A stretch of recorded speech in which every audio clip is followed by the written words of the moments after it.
how to use promo code on Food Panda. Hi everybody, welcome back to another video. In this video, we're gonna learn how we can use the promo code on Food Panda. So without any further delay, let's begin with the video. But before beginning, I want you to make sure to hit that like, share, and subscribe icon.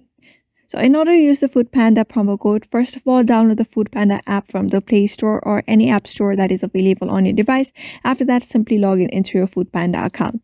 And then in order to use the promo code on the Food Panda, you can just go to the checkout page after ordering and select do you have a voucher option. You should be able to see that option called do you have a voucher. So what you're going to do is if you have a voucher or a promo code with you, you may just use that promo code or voucher code on that following option. After that, if your voucher is still valid, the discount will be automatically deducted from your bill. So you may just follow those steps and you should be able to use the promo code on Food Panda very easily.